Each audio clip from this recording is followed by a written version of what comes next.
Cam Edwards, your host. Join us on the program right now from the great state of Virginia. The Virginia Shooting Sports Association. As a matter of fact, Mr. Dave Adams is with us. Dave, how you doing, sir? Hey, Cam. Thanks for having me on. Yeah, my pleasure. All right, so Virginia Beach, I guess, a lot of the cities around the country will do this. They're a special interest group of their own, quote unquote. But they've got their legislative agenda, and they were working on this. They've included an item that they would like to see the state legislature in Virginia pass, a lost or stolen reporting requirement for firearms. Dave? Yeah, they've been working on this since September. We picked up on this from TV station WTKR back in September. Their original proposal was to come to the General Assembly and ask for permission to pass an ordinance that would allow not reporting your stolen or lost firearm as a Class 1 misdemeanor, which would have carried up to a year in jail and a $2,500 fine. But the chief of police, who is the one who brought this to the city council, as well as city council, heard what WTKR said was 110% feedback against that proposal. So then they came out with a revised proposal that would just make it a civil penalty, which currently has been undetermined. And that's what they took up at city council last night. And it was approved on an 8-3 vote to move that forward with the other 20-some requests they have for the upcoming legislative session. Okay. It seems to me, Dave, that what they're doing here, I'm a believer in lawmakers shouldn't just pass laws because, that's what they do. We're lawmakers. If you're going to pass a law, it should actually accomplish its goal. So they've said here that, look, it's a civil fine. It's not going to be a misdemeanor. If you truly forgot, they say, that, or you truly didn't realize that your gun was lost or stolen, then don't worry about it. We're not going to fine you.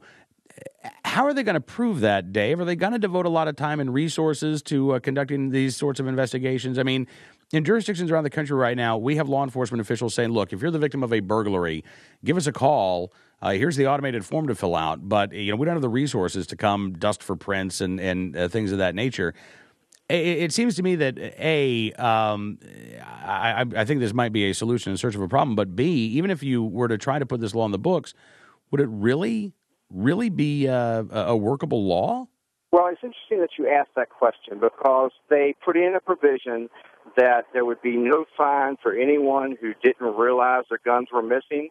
So what? Now, they would pass an ordinance if they get the approval to do so that says, hey, we're going to charge you a civil penalty. But if you say you don't know that it was missing, then we won't charge you a penalty. I don't think either of the proposals the city council came up with, the first one or the one they passed last night, is going to do anything to impact crime, which is supposedly why this was brought forward to start with, because supposedly most of the crime in Virginia Beach is being caused by people using firearms that they acquired illegally. Okay. Well, again, what maybe another avenue to explore would be the possibility of increasing the penalties in the state of Virginia for illegally obtaining a firearm. I would totally agree with that. It's interesting. The councilman, Jim Wood, who is the one who sponsored the proposal, he's a former police officer, and he said at last night's board meeting that it's not about taking away anyone's rights. You don't want to victimize the victim, but in the same regard, you do want to take stolen guns off the streets. I don't know how this proposal does the second part of that equation. I'll be honest with you, I don't either. Look, the first idea, and I think what they really would like is some sort of, misdemeanor to actually criminalize being the victim of a theft or a burglary. And failing to realize this. At some point, I'm sure the failure to realize exemption gets tossed as well, because they say, well, we're going to have to toss that if we want to make this a workable law. And then we're again left with the idea of going after victims of crime and turning them into criminals themselves why is there such reluctance to put the onus on the bad actor?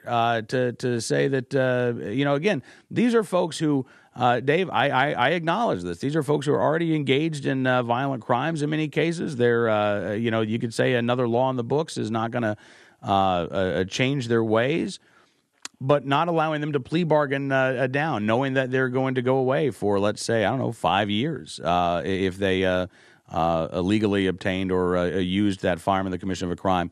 At least they'd be off the streets for that period of time. Absolutely.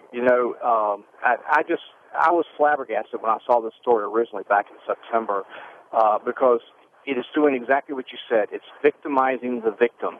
And nothing that you would do to a gun owner who legally has a firearm, and whether it was, taken out of his possession without him knowing it, or for whatever other reason he may not have it any longer, punishing him for that instead of going after the criminal does nothing to prevent crime.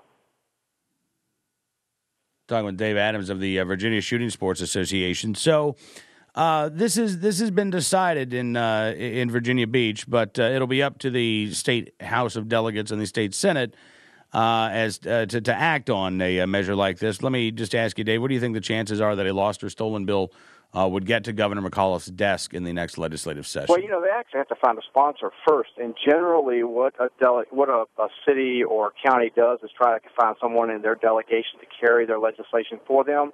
I don't know they're going to be that successful finding someone from Virginia Beach, because I believe that the senator representing Virginia Beach, the pro-gun senator, the members of the House of Delegates, I think, that represent that area are the same way. So then they'd have to go outside of their jurisdiction. And then if they do get it through, find a sponsor, and trying to get it through militia and police is going to be slim and done, in my opinion. All right, Dave. Listen, I appreciate you coming on the program, sir. Thank you so much, and look forward to talking again very soon. All right, Cam. Thanks a lot. You bet. Dave Adams joining us from the Virginia Shooting Sports Association here on NRA News, Cam and Company.